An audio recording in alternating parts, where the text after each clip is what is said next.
이제 그 추석도 지나고 정말 본격적인 그 가을이 됐습니다. 이 가을에 뭐 이렇게 추석 무렵 가을 때 되면 저는 항상 이렇게 생각나는 그런 그 감정이 있습니다. 그것은 무엇이냐면 불안감입니다. 그래서 이 코끝에 찬바람이 이렇게 살살 불어오면 항상 그 고3 때 그 선생님들이 하시던 말씀이 항상 생각납니다. 너희 그 찬바람 불어올 때가 온다.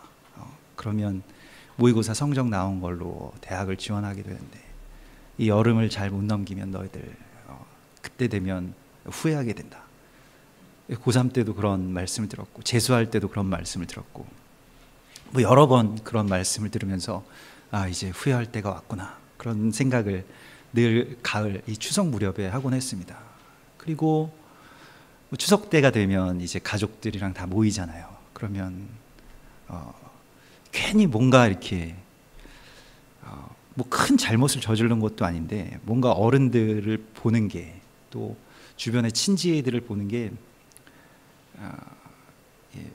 뭔가 당당하지가 않았던 것 같습니다. 항상 뭐 보여줄 만한 것이 없는 것 같고 요즘 어떻게 사냐 하는 말들이 늘 왠지 넌 왜 이렇게 사느냐라고 이렇게 제가 꼬아서 왜곡해서 그렇게 들었던 것 같습니다.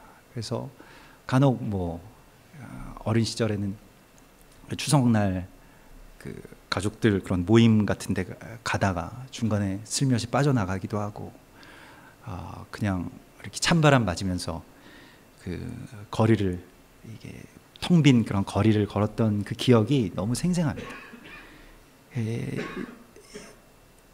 사람들이 다 이제 열매를 요구하는 때가 되었기 때문입니다. 그리고 나는 왜 열매가 없을까? 내 열매는 왜 이렇게 설익었을까? 나는 아직 내 광주리에는 왜 이렇게 사람들에게 보여줄 만한 어떤 성취가 없을까 하는 그러한 후회들, 또 외면하고 있었던 나의 삶의 가지에서 어떤 성취의 열매들이 열렸는가라고 하는 것을 되돌아보는 그런 회한들이 이렇게 몰려오곤 해서 그 가을을 이렇게 타는 것이죠. 뭐 여러분들도 많이들 겪으셨을 수도 있습니다. 뭐 결혼은 언제 하냐, 뭐 대학은 어디 정도 갈 수 있을 것 같냐, 뭐 이런 아주 직설적인 그 가족들의 질문들을 또 받아내셔야 했을 것입니다. 지금은 열매를 거두는 때입니다. 이것은 영적으로도 그렇습니다. 마지막 때, 또 추수할 때가 이르렀다고 예수님께서 우리에게 말씀하셨고 실제로 성경의 어떤 절기에 우리가 와 있습니다. 그래서 열매를 추수해서 하나님의 제단으로 가지고 나아가야 되는 그러한 추수의 날, 추수의 시즌이 바로 지금 이 막바지가 된 시즌입니다. 실제 성서력도 지금이 연말이고 1년의 모든 농사의 아주 결정체를 이렇게 준비해서 하나님께 드릴 준비, 그 초막절에 하나님께 드릴 준비를 하는 때가 바로 이 시즌입니다. 10월 4일까지 한 달여 동안 그러한 그 계절을 갖는데 우리가 뭐 주보에도 써놓았습니다만은 그게 테슈바의 그런 기간이라고 해서 회개와 용서를 간구하는 그러한 시즌입니다. 하나님께 하나님께 드릴 어떤 열매를 준비해야 되는 때에 우리가 와 있습니다. 성경의 모든 절기는 사실은 다 추수의 때와 연관이 되어 있습니다. 그래서 6월절은 그 보리를 추수하는 때이고 오순절은 밀 추수, 그리고 그 초막절은 이제 포도와 각종 과일들을 추수하는 그러한 때이죠. 그 열매들을 하나님께 드리는 것입니다. 하나님이 오늘 우리에게 너의 열매는 무엇이냐 라고 물으신다면 여러분은 어떤 답을 하나님께 올려드릴 수 있겠습니까? 제단은 열매를 드리는 곳입니다. 제단은 그냥 예배를 보러 오는 곳이 아니에요. 열매를, 나의 삶의 열매를 주님께 드리는 곳입니다. 그냥 어떤 영적인 경험을 하기 위해서 이곳에 오는 것이 아니라 주님께 나의 열매를 드리기 위해서 제단 가운데 우리가 나온 것입니다. 빨리 열매를 다 꺼내 놓으십시오. 여러분들의 열매. 그것은 무엇입니까? 결론적으로 성경이 우리 가운데 오늘 예수님께서 우리에게 말씀하시는 것은 열매는 성취가 아니라는 것입니다. 그것이 결론입니다. 우리의 삶의 성과물이 결코 열매가 될 수 없다. 그것은 거짓 선지자들이 말하는 것이다. 거짓 교사들이 일어나서 마지막 때가 되면 삶의 모든 성취물들이 열매라고 그렇게 주장하게 될 것이라고 말합니다. 교회가 이 거짓 교사, 거짓 가르침에 굴복해 왔죠. 그러니까 무엇을 세상에서 많은 어떠한 소유와 성취가 있으면 그것이 열매라고 가르쳤습니다. 하나님이 복을 주신 것의 증명. 그래서 우리가 이 세상에서 잘 사는 것, 좋은 차를 갖게 되는 것, 좋은 집을 사게 되는 것, 좋은 옷을 입고 가족들이 건강한 것들이 열매라고 그렇게 말해왔습니다. 오늘날에도 그러한 많은 거짓 교사들이 교회의 머리가 되어 있죠. 수많은 번영주의, 수많은 바벨탑과 같은 그런 교회를 만드는 자들의 모습입니다. 저도 늘 그것이 열매인 줄 알고 그렇게 살아왔습니다. 그러한 성취. 또 하나님을 잘 믿으면 하나님께서 마트에 가도 갑자기 막 주차장에 주차 구역에 갑자기 나를 위한 자리가 마련되고, 내 차를 놓고 항상 이렇게 기도하면 주님께서 좋은 차로 바꿔주시고, 집을 놓고 기도하면 집을 좋은 집으로 바꿔주시는 그런 하나님, 또 그러한 응답이 있어야만 하나님을 잘 믿은 것의 결과라고 생각을 했습니다. 그러니까 내 차를 보면서 나는 믿음이 부족한가 보다, 나는 아직 열매가 없나 보다, 나의 모습, 현재의 모습을 보면서 나는 하나님께 드릴 열매가 없나 보다 라고 그렇게 착각하게끔 마지막 때에 거짓 교사들이 일어난다라고 말씀하고 있습니다. 오늘 성경에 보면 그때 오늘 말씀이 그렇게 시작하지 않습니까? 무엇이 사람들이 이러한 모든 것들이 맹인이 맹인을 인도할 수 있겠느냐, 둘이 다 구덩이에 빠지지 않겠느냐, 이렇게 말씀하시지 않습니까? 열매가 무엇인지를 모른 채로 어떤 거짓된 것이 열매라고, 가짜 열매를 열매라고 말하는 그러한 것에서 떠나라고 말씀하고 있습니다. 열매는 성취가 아니고, 열매는 우리의 삶의 모든 모습들이 집약돼서 나타나는 것입니다. 그러니까 삶 전체가 사실은 열매인 것이죠. 열매로 드러나게 된다라고 말씀하시죠. 이 예배가 그렇습니다. 우리가 이렇게 예배를 드리지만 이 예배는 어떤, 우리가 그 추석 때 세상 사람들이 조상들에게 제사하는 것처럼 어떤 한 번의 그런 예식이 아니고요, 무슨 삶입니다. 그래서 저는 항상 저 자신에게나 또 사람들을 바라볼 때 항상 그런 기준으로 묻곤 합니다. 나에게 예배가 있느냐, 이 사람에게 정말 예배가 있느냐라고 하는 것을 항상 묻고, 예배가 있는 사람과, 세상엔 두 가지 부류가 있다고 생각합니다. 예배가 있는 사람과 예배가 없는 사람. 근데 예배가 있는 사람은 예배를 이렇게 주일마다 나와서 말끔한 옷을 입고 잘 드리는 사람도 물론 예배를 잘 드리는 것이겠지만은, 예배가 있다라고 하는 저의 기준은 항상 감동이 있는 분들이 있어요. 같이 식당에 가서 같이 식사를 해도 감동이 있는 분들이 있어요. 맛있다, 이거 정말 좋다, 이렇게 맛있는 것을 차리셨어요. 그러면서 식당 종업원에게도 감사하고 그런 분들이 있죠. 근데 어떤 분들은 예배가 없어요. 항상 이거밖에 못하냐, 왜 이렇게 짜냐, 왜 이러냐, 고기는 왜 이렇게 태웠냐, 이런 분들이 있죠.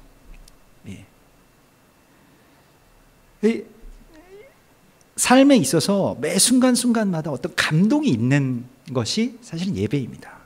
제가 예전에 부교육자로 섬길 때에 가끔 이제 산에 이 목회자들을 사람들이 억지로 이제 끌려 올라갈 때가 있는데 가끔씩 뭐 목사님이 산을 좋아하시면 산에 올라가야 되고요. 뭐 담임 목사님이 뭐 볼링을 좋아하시면 뭐 볼링장에 가고 뭐 그렇게 되게 되잖아요. 근데 그 당시에 목사님이 산을 좋아하셨습니다. 그래서 산에 올라가는데 몸도 피곤하고, 저는 군대 제대하고 난 다음에 산에 가는 걸 정말 싫어합니다. 이 산이라고 하는 것 자체가 싫어요. 그래서 우리나라가 왜 이렇게 산이 많냐, 이거를 한이 박힌 사람이기 때문에 그 각도 자체가 싫습니다. 이 올라가는 각도 자체가, 그것이 얼마나 나에게 괴로움을 준 것에 대해서 많은 좀 안에 그런 상처와 트라우마가 있기 때문에 산을 싫어하는데, 억지로 이제 끌려가서 막 산에 뭐 이런 산에 또 올라가냐, 뭐 이런 산에 나를 왜 데리고 왔냐, 뭐 이렇게 추운데 또 뭐 산행은 뭐 겨울 산행이라나 뭐 그래가지고 막 추운데 장비도 없는데,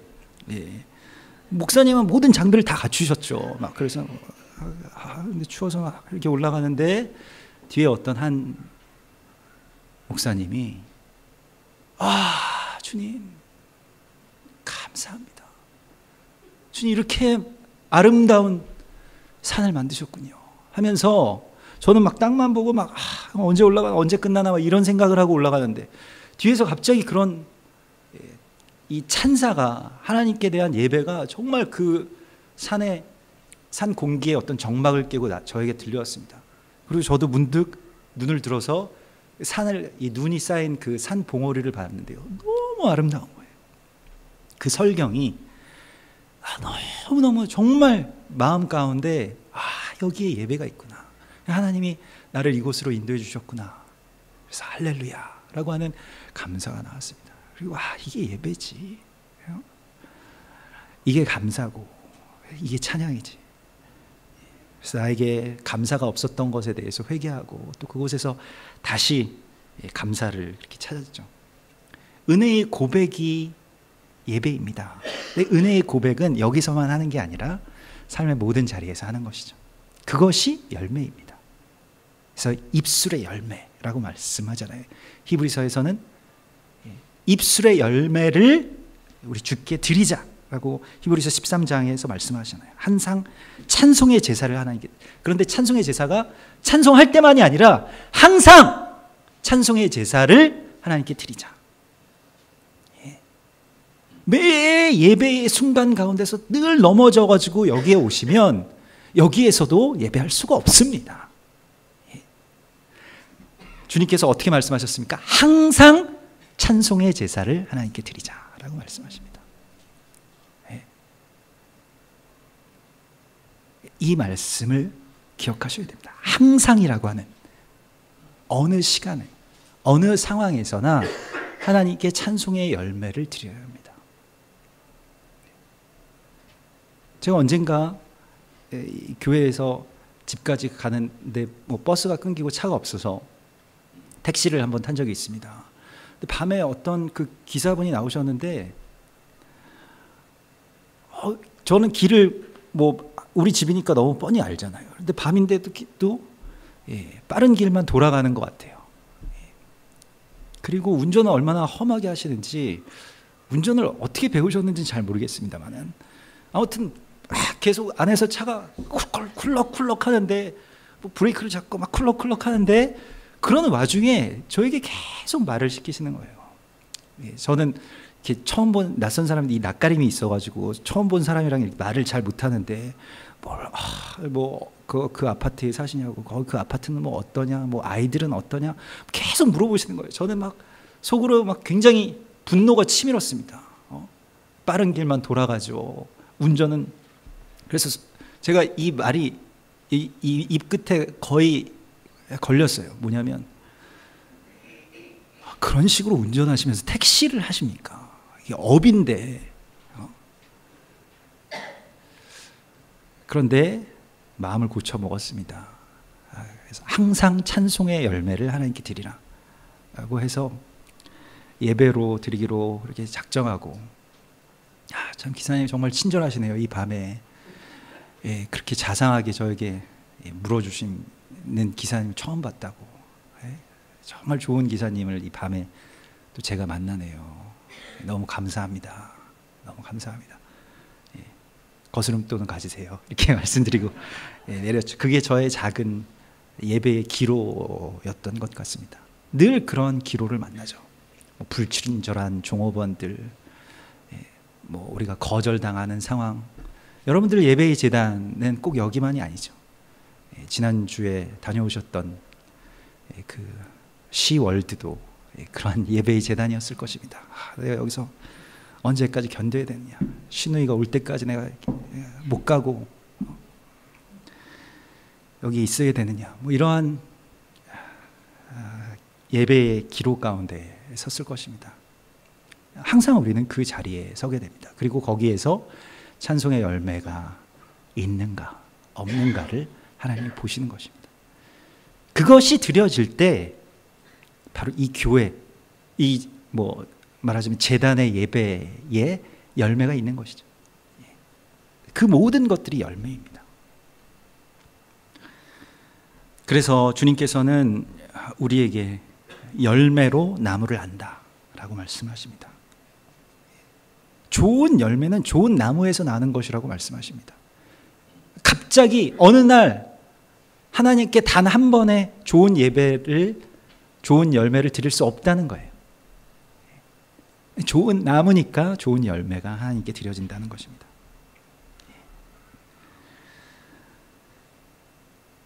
이 땅 가운데 많은 거짓 선지자와 거짓 교사가 나타나서 열매가 다른 것이라고 주장하는 그러한 때에 어떠한 것이 진리인지를 모르는, 그리고 그것이 다 진리와 비진리가 뒤바뀌어지는 이 세상 가운데서 주님께서 말씀하신 것입니다.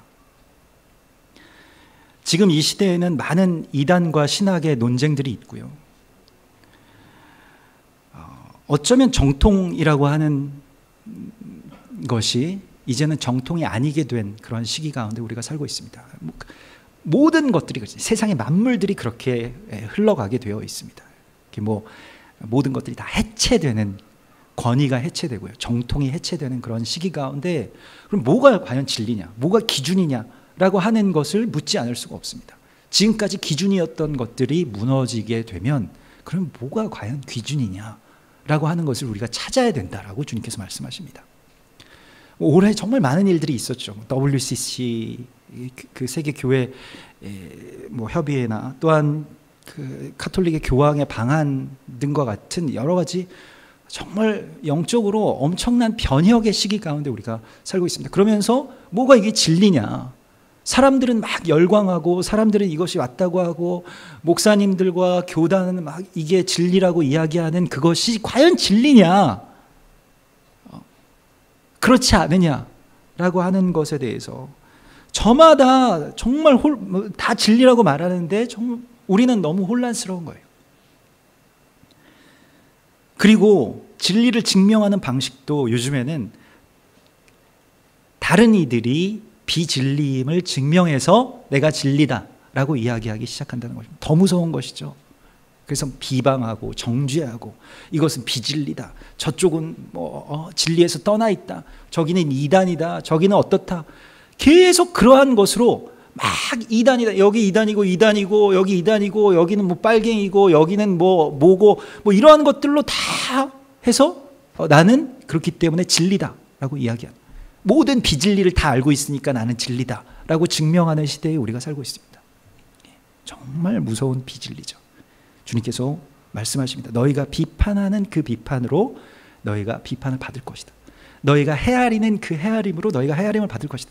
이 본문은 그 본문과 연결되어 있는 본문입니다. 주님께서 같이 말씀하셨어요. 어찌하여 형제의 눈 속에 있는 티는 보고 내 눈 속에 있는 들보는 보지 못하는가? 내 눈 속에 들보를 보는 것이 진리라고 주님께서 말씀하시는 것입니다. 그래서 오늘날의 이 시기 가운데 주님께서 우리에게 주시는 어떤 열매에 대한 핵심을 우리가 알아야 하겠는데요. 그래서 뭐 다른 사람들이 어떻고, 다른 교회가 어떻고, 뭐 교단과 뭐 가톨릭과 무엇이 어떻고, 그것이 잘못됐다는 것을 증명해내는 것만으로는 부족한 것이 아니라 전혀 다른 길로 가고 있다는 것입니다. 그 중요한 게 아니라는 것입니다. 그래서 주님께서는 비진리에 대해서 성경은 말씀하고 있지 않습니다.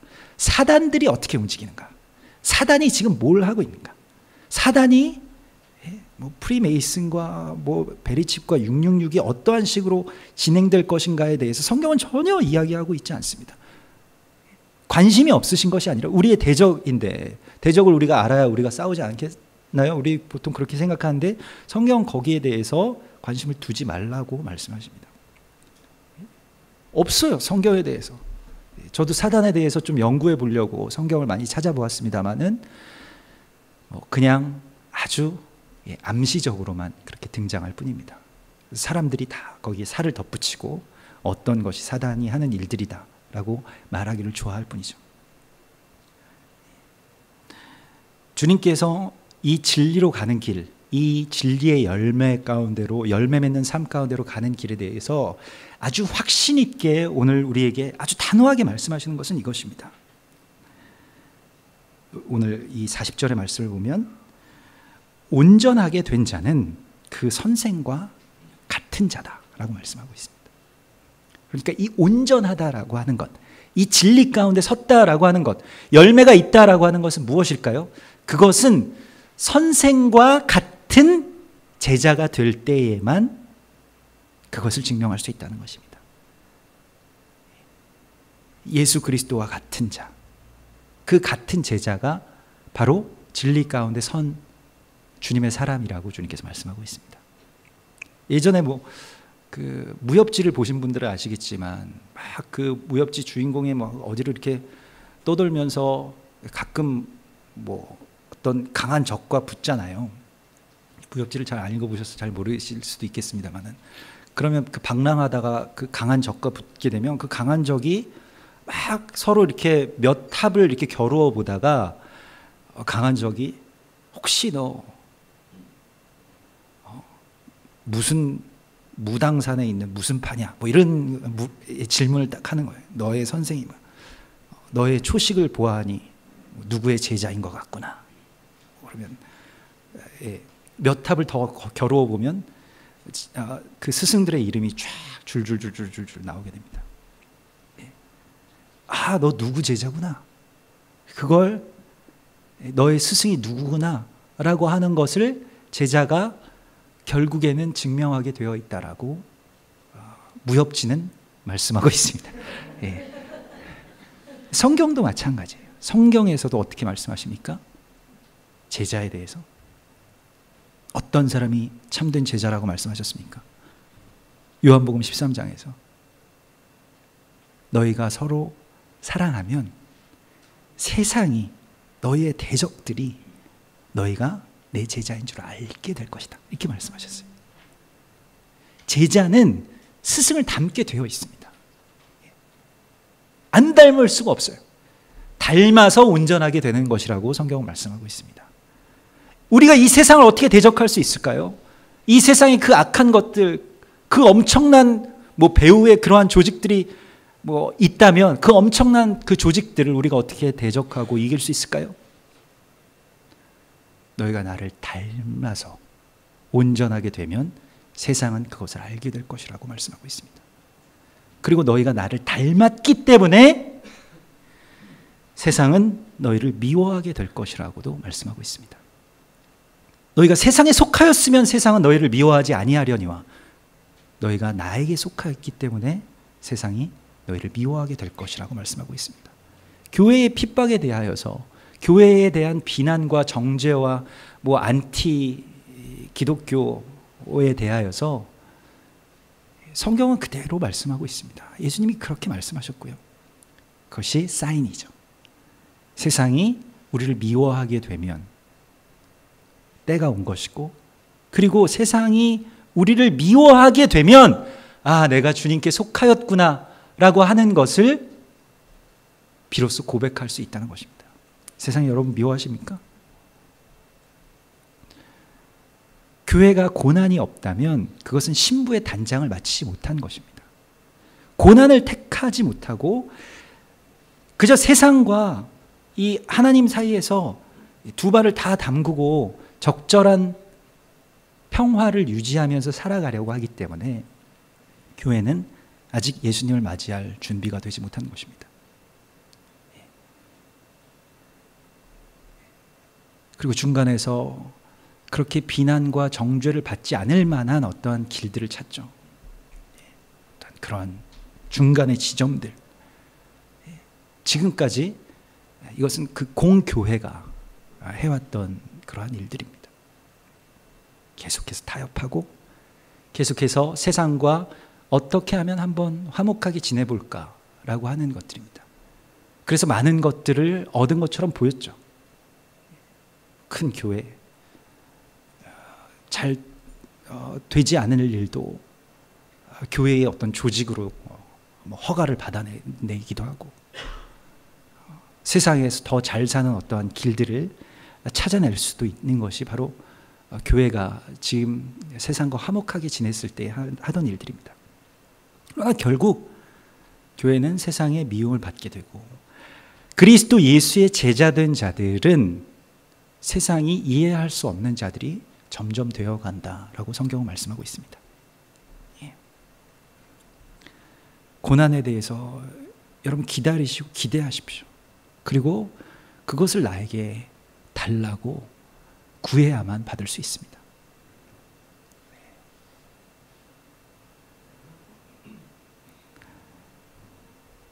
개인적으로 세상과 교회와의 어떠한 선택의 기록 가운데 여러분들 한 번씩은 다 서게 되어 있습니다. 명절이 되면 일어나는 그 제사상 앞에 과연 내가 엎드려야 되느냐 아니냐라고 하는 싸움도 있으실 것이고요. 교회에 예배를 드리러 갈 것이냐, 아니면 회사의 상사들과 회식에 가야 될 것이냐라고 하는 그러한 싸움 가운데 서게 될 수도 있습니다.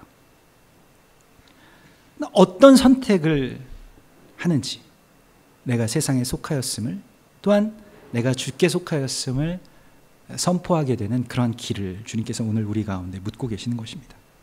참된 제자는 스승을 닮은 제자다. 그리고 그것이 너희를 온전하게 하는 것이고, 그것이 열매를, 좋은 열매를 맺게 하는 길이라고 말씀하고 있습니다.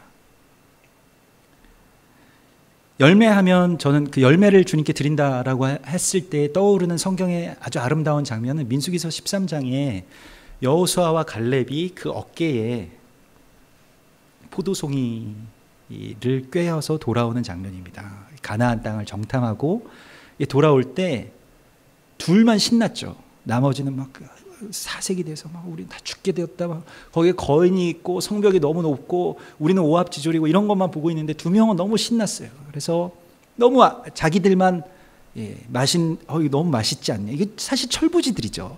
세상 사람들이 볼 때는. 그게 지금 과일이 지금 뭔 말입니까? 거기에 막 대적들이 있고 무기가 어떻게 됐고, 이게 정탐꾼들이 할 일이지. 그 과일 따다가 왔으면, 제가 군대의 상사였으면 두 명은 영창을 보냈을 거예요. 그렇잖아요. 가서 뭐 정탐하고 대적들의 수는 어떻고 어떤 진영을 짜고 이런 걸 본 사람들은 다 사색이 돼서 돌아왔는데, 고작 너희는 과일만 보고 왔냐. 그래서 사람들이 돌로 쳐 죽이려고 하는 것도 좀 미안한 말이지만 여호수아가 가려면 좀 이해가 되죠. 혼자 뭐 과일 먹고 앉았네 뭐 이런 소리를 하게 된다는 것입니다. 완전히 정말 군대에서는 고문관들이죠. 뭔 일 있어요? 뭐 이러면서 과일 먹고 이거 좀 드실래요? 뭐 이런 사람들이잖아요. 그런데 그 장면이 얼마나 아름답습니까? 둘이서 이 나무에 꿰어서 포도송이를 가지고 오는 그 장면, 많은 것들을 상징하는 장면입니다. 여호수아와 갈렙은, 여호수아는 에브라임 지파고요, 갈렙은 유다 지파죠. 또 이방인과 유대인의 여러 가지 겹의 레이어를 둘이 다 가지고 있습니다. 여호수아는 사실 유대인이고요, 갈렙은 또 이방인이에요. 이방인 유대인입니다. 그래서 우리는 이방인이지만 또 우리는 유대인이고, 또 우리는 에브라임이지만 우리는 또 이스라엘이고, 뭐 이러한 여러 가지의 갈래의 그러한 그 상징들을 그들이 다 가지고 있어요. 그런데 그 중간에 그 포도송이를 둘의 어깨에 꿰어서 드는 겁니다. 그 어깨, 성경에서 굉장히 중요하게 생각하는 것이 예수 그리스도의 십자가에 메어진 그 어깨의 십자가와 같은 것. 그들은 그것을 지기로 결단한 것이죠. 어떠한 고난이 있어도 우리가 다 죽어도 괜찮다. 우리 어깨에 이걸 꿰겠다. 이게 그리스도 예수의 교회가 선택한 길들입니다. 그걸 꿰고 가는 것입니다. 그게 열매입니다. 그 결단을 주님께 드리는 것이죠. 그리고 주님께서 우리에게 그것을 보여주신 것입니다. 세상은 이해할 수 없는 일들입니다. 왜냐하면 이것은 우리가 어떤 우리 안에서 나온 사랑으로 된 것이 아니기 때문에 그렇습니다.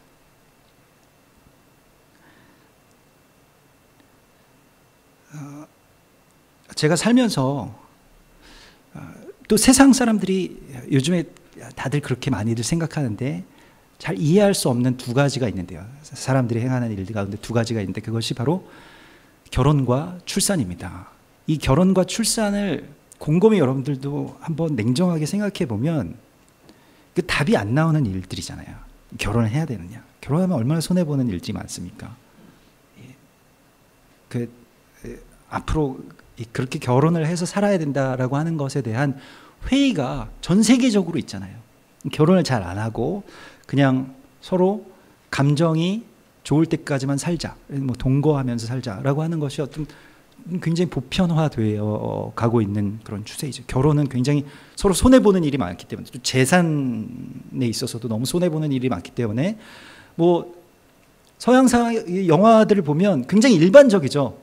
한참 살던 그러한 뭐 부부 같은 사람인데 어느 날 남자가 이렇게 청혼을 하잖아요. 이제 우리 결혼합시다. 그러면 막 여자가 감동하고, 결혼을 드디어 하는 거예요. 나이 되게 많이 든 그런 그 커플들도 그러한 한참 뭐 아이들도 있고 다 있는데도 결혼합시다 하면 거기에 이제 그게 이제 프로포즈지 않습니까?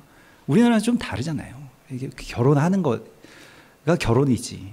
근데 그렇게 뭔가 손해 보는 것, 그리고 계산해 보니까 이게 결혼이라고 하는 것이, 또 출산이라고 하는 것이 이게 답이 안 나오는 일이라고 하는 것을 점점 더 깨닫게 됩니다. 예전에는 출산을 많이 해야 농사를 지을 노동력들이 많이 일어났기 때문에 그게 좋은 일이었지만, 요즘에는 출산을 많이 하면 굉장히 손해를 보죠. 경제적으로 손해를 보잖아요. 아이들 때문에 얼마나 피해가 막심하십니까? 계산해 보면, 냉정하게 계산하면 아이들한테 들어가는 돈을 나에게 썼다라고 생각하면 얼마나 행복한 삶을 여러분들 사시겠습니까? 저도 마찬가지. 저의 부모님이 저에게 쓰신 돈에 대해서 요즘에 가끔 생각하시는 것 같다, 이런 생각이 들어요. 그거 안 썼어야 되는 건데, 이런 생각을 하시지 않을까, 그런 생각이 드는 거죠. 그래서 사람들이 아이를 낳지 않고, 요즘에 아이를 많이 낳으면 굉장히 아주 애국자 대접을 받습니다. 저는 그냥 교회의 부흥을 위해서 아이를 셋 낳은 것 뿐인데도 굉장한 많은 혜택이 있어요. 뭐 다둥이 아빠라는 둥, 뭐 다자녀 카드라는 둥, 뭐 정말 집도 막 다자녀 주택도 막 주고요. 너무 좋은 시대에 저는 살고 있습니다. 저는 그냥 교회의 부흥을 위해서 낳았을 뿐인데도 그렇습니다. 그런데 생각을 해보면, 계산을 하면 나오는 일이 아니죠. 하면 안 되는 것이죠. 저도 가끔 계산을 해보면 섬찟합니다. 내가 뭐 어쩌려고 이렇게 했지? 어쩌려고? 어떻게 하다 보니까 이렇게 됐지? 라고 하는 게 너무 많아요. 제 삶 가운데는. 아이를 그렇게 낳은 것도 그렇고요. 어떻게 키울 거냐라고 하면 정말 답이 안 나오는 것이죠. 그래서 제가 요즘에도 그 친척 모임에 가면 불편한 것입니다. 너 아들들 어떻게 키우려고 하냐라고 하면, 제가 생각하는 것을 말씀드리면 다들 뭐 이런 아버지가 다 있나, 이런 생각을 하는 것 같은 거죠. 교회도 마찬가지고요. 어쩌자고, 어떻게 하려고 교회를 같이 이렇게 세우게 됐을까? 교회 그 창립 예배 드리고 나서 우리 성도들 찍은 사진을 보면, 어떻게 교회를 이렇게 세우려고 했을까라고 하는 생각이 문득문득 들죠. 이해되지 않는 모든 일들의 근원 가운데는 사랑이 있습니다. 사랑이 없으면 계산을 하게 되고요. 계산을 하게 되면 어떤 열매도 맺을 수 없습니다. 사랑을 하기 때문에 계산을 하지 않게 되고 그 다음에 열매가 있게 되는 것입니다. 하나님은 사랑이시다 라고 하는 이 한 말씀에 모든 의문의 답이 다 있어요. 왜 이렇게 모순적인가? 왜 이렇게 성경은 왜 이렇게 이야기하면서 결과는 또 이런가? 뭐 이런 모순들이 있잖아요. 성경에는. 하나님은 왜 이러신가? 계산들을 해보면 답이 안 나오고, 그래서 그럼 그냥 없으신가 보다. 없는 존재인데 그냥 사람들이 만들어냈기 때문에 이렇게 모순이 많은가 보다. 이렇게 생각을 할 수도 있게 됩니다. 그러나 하나님은 사랑이시다 라고 하는 그 한 말씀에 그래서 그러신 거구나 라고 하는 걸 비로소 우리가 알게 되는 것이죠. 양 99마리가 있는데 한 마리를 찾아서 막 99마리를 버리시는 분이잖아요. 어떻게 이해합니까? 당연히 한 마리를 그냥 한 마리는 죽어도 99마리를 살리자 이렇게 이야기하셔야지. 지금도 잘 이해되지 않는 부분들이 성경에 많이 있다면 그것은 하나님의 사랑이시기 때문에, 그리고 그 사랑을 우리가 이해할 수 없기 때문에 그렇습니다. 우리도 다 이해할 수 없는 어떤 사랑의 산물이에요. 만약 우리 부모님이 계산하셨다면, 나의 부모님이 뭔가를 계산했다면 나는 안 나왔을 것이다.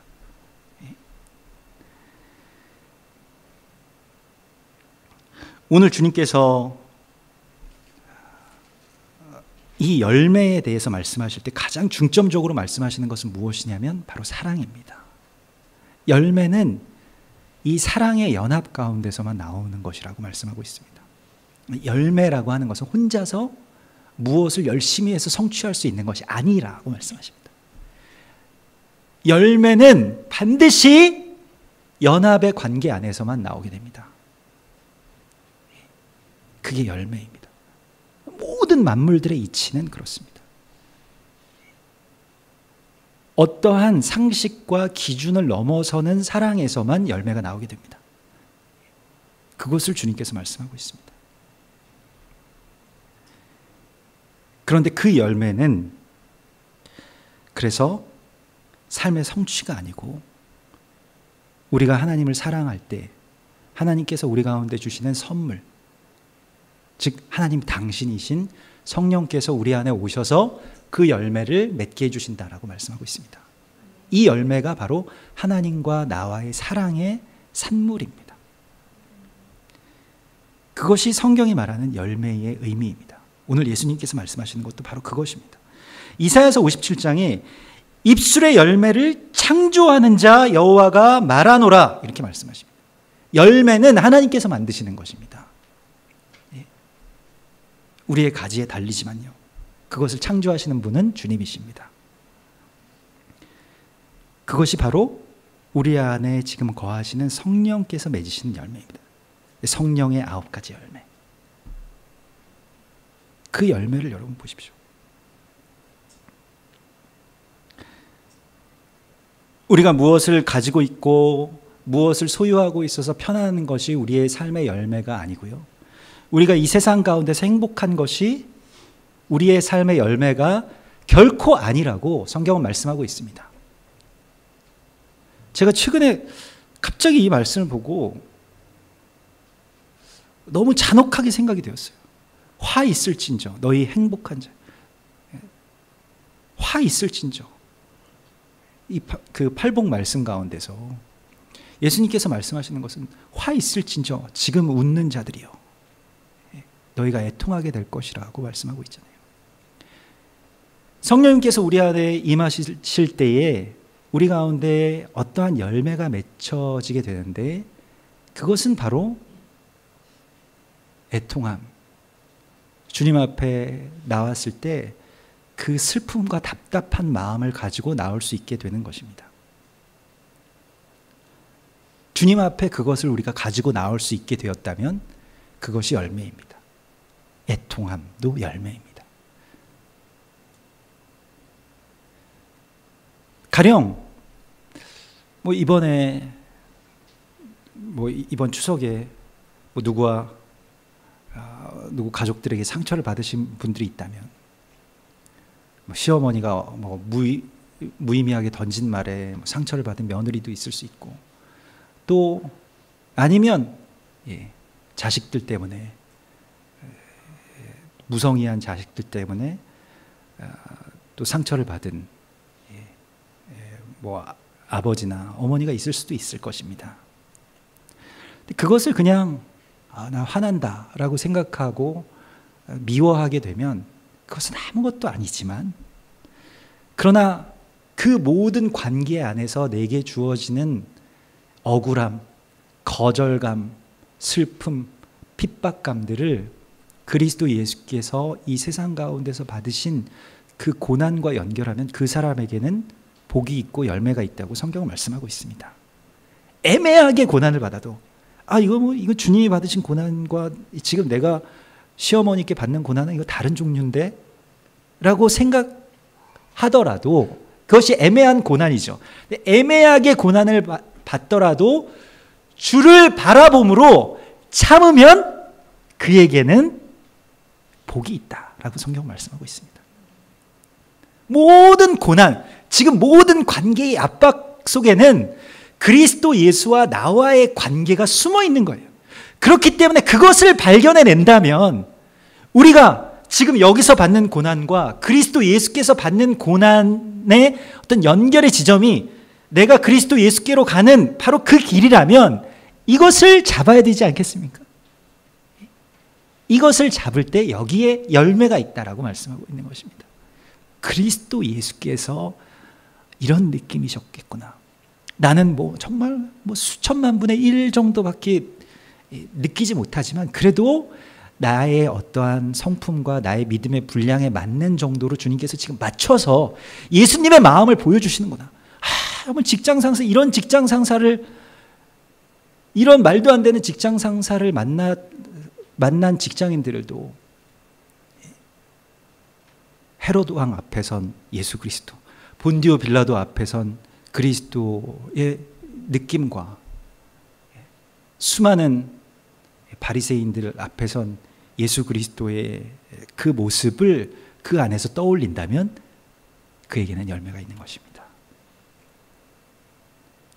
그러므로 성령께서는 우리 가운데 오셔서 그러한 모든 고난과 아픔과 기다림과 또 피로함과 눈물을 통해서 열매를 맺으신다라고 말씀하십니다. 그것이 바로 갈라디아서 5장에서 말씀하시는 성령의 9가지 열매입니다. 사랑과 희락과 화평과 오래 참음과 자비와 양선과 충성과 온유와 절제니.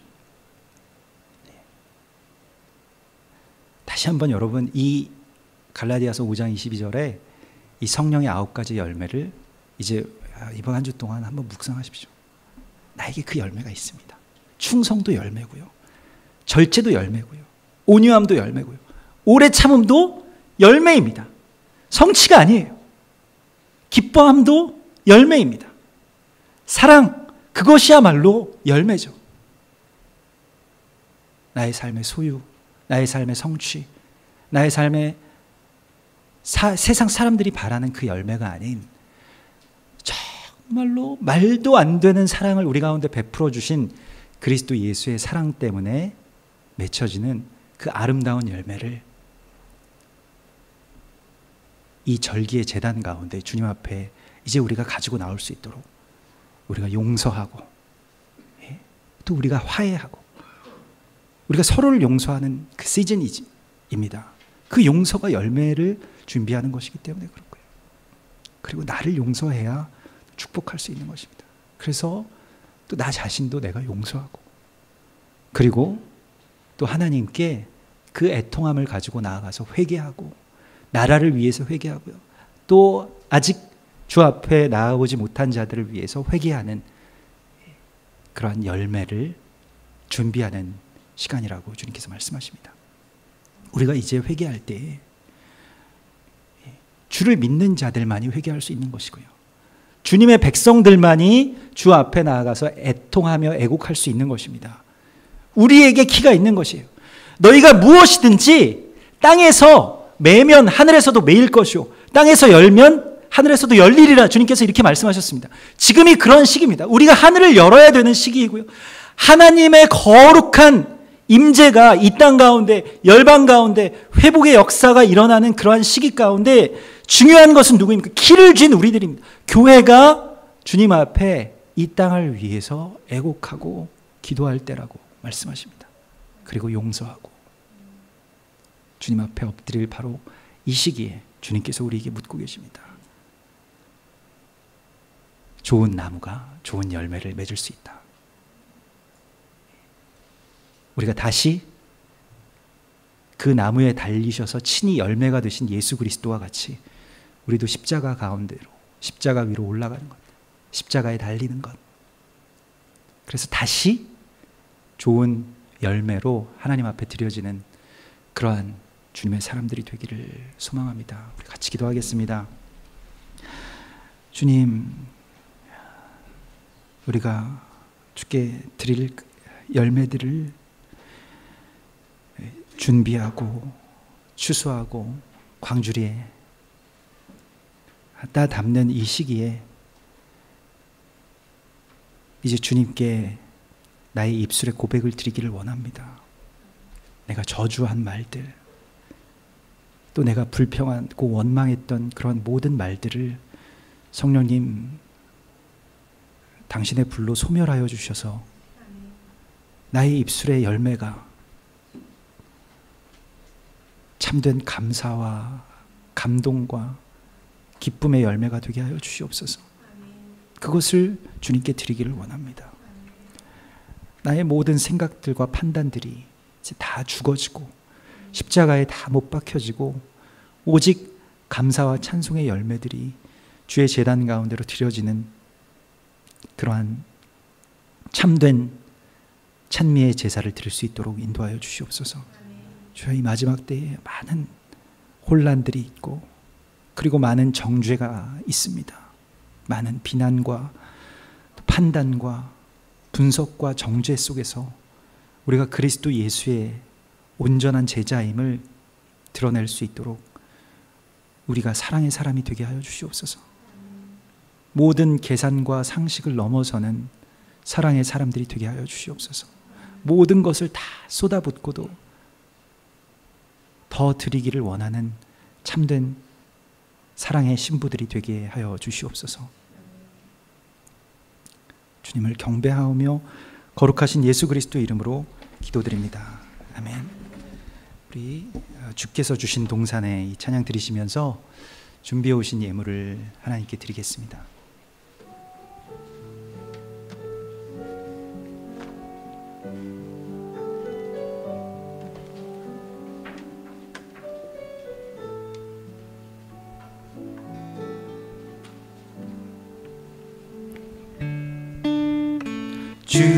주께서 주신 동산에 땀 흘리며 씨를 뿌리며 내 모든 삶을 드리리. 날 사랑하시네 내 주님께. 비바람 앞을 가리고 비바람 앞을 가리고 내 육체는 쇠잔해져도 내 모든 삶을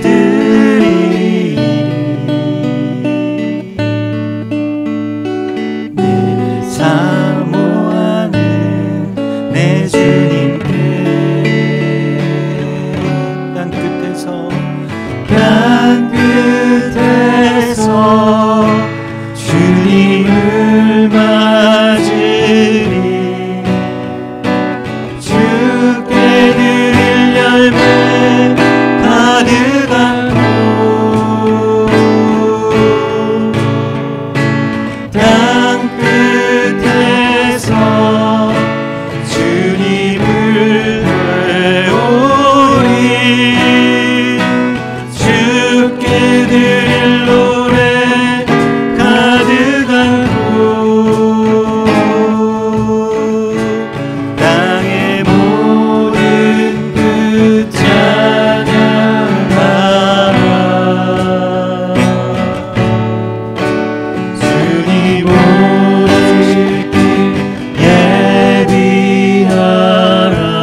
내 모든 삶을 드리니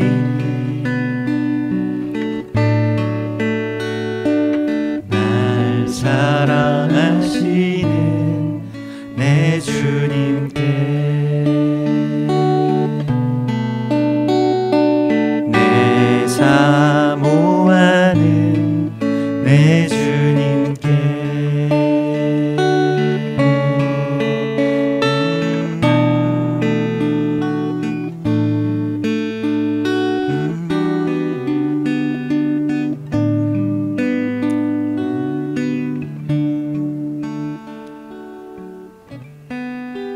주님, 참으로 우리가 거하는 우리의 처소에서 주를 예배하게 하시고 또 우리가 끝까지 지키고 사랑해야 할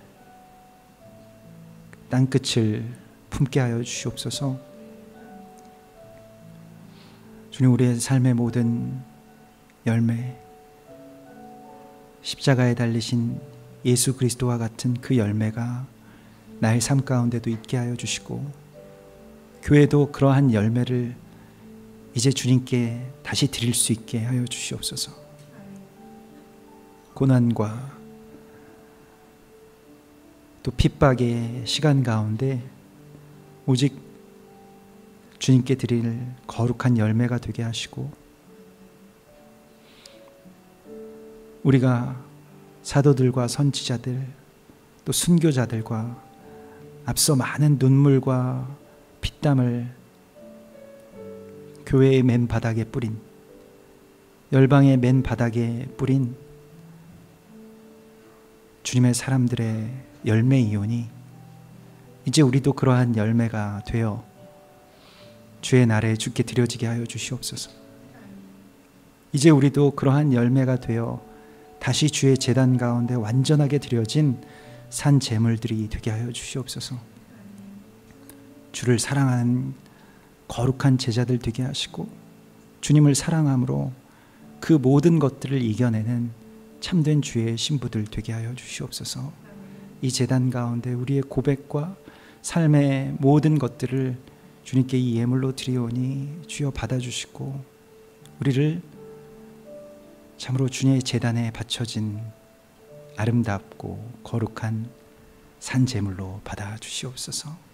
이제는 우리 주 예수 그리스도의 구속의 은혜와 아버지 하나님의 크신 사랑하심과 성령님의 교통하심이 주님의 거룩한 열매가 된 교회와 주님의 사람들 가운데 그리고 이 땅의 모든 남은 자들과 환난과 핍박 속에서 주의 말씀을 지켜낸 주님의 많은 남은 자들 위에 그리고 열방과 또 저 북녘 땅과 이스라엘 위에 이제로부터 영원까지 함께 계실지어다. 아멘.